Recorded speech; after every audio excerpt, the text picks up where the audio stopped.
تقليد سنوي دأبت على تنظيمه اليوميتان المختصتان في كرة القدم، الهداف ولوبيتور. هذه الطبعة لم تكن كسالفاتها، ذلك أنها كانت الطبعة العاشرة، وكانت سهرتها أيضا مغايرة، فكانت سهرة التتويجات والتكريمات، وعكست نجاحات وتألق كرة القدم الجزائرية في سنة 2010 بحق. شخصية سياسية ورياضية فنية وإعلامية حضرت الحفل، ومن بينها وزير الدولة الممثل الشخصي لفخامة رئيس الجمهورية عبد العزيز بالخادم، الذي تسلم التكريمات التي أغدق بها فخامته من طرف اليوميتين ومن طرف سفارة إسبانيا بالجزائر، عرفانا بما قدم لكرة القدم الجزائرية. وأنا سعيد بوجودي معكم في هذا الحفل المتكرر سنويا، لأنه يسعد الجزائريين.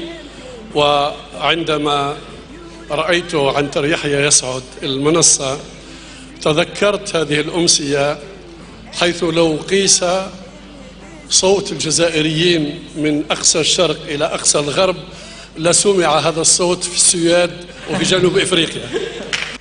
التكريمات ابتدأت بتكريم أكاديمية وهران، ثم أحسن فريق للموسم الماضي مولودية الجزائر وهدافها وهداف البطولة الموسم الماضي الحاج بوغاش. أحسن لاعب محلي كان المتألق عبد المؤمن جابو لاعب اتحاد الحراش سابقا والوفاق الصيفي حاليا. بولحنا للقفاز الذهبي. أما النجم الصاعد لكرة القدم الجزائرية والإفريقية رياض بودبوز فقد نال جائزة أحسن لاعب شاب. العرفان والتكريم طال كذلك الشيخ ربح سعدان الذي قاد دفة المنتخب وأعادها إلى الواجهة، وكذلك ثلة من لاعبيه الذين ساهموا في ذلك الإنجاز.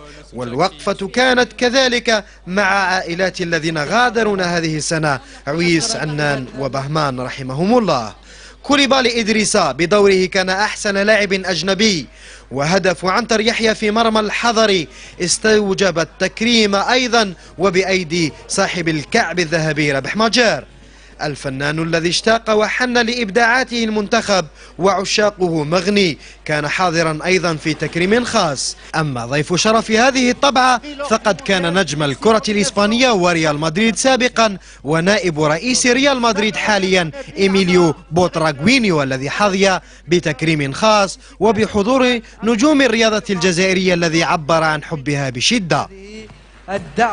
عريس السهرة المتوج كان الماجيك مجيد بوغرة لاعب المنتخب الوطني ورينجرز الاسكتلندي، الذي احتفظ بالجائزة للموسم الثاني على التوالي وتوج بالكرة الذهبية الجزائرية بهذه الطريقة الرائعة.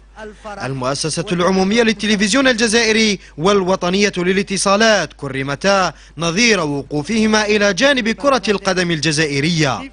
هي تتويجات نأمل أن تتكرر الموسم المقبل، ولكن بإنجازات أقوى أكثر وأكبر.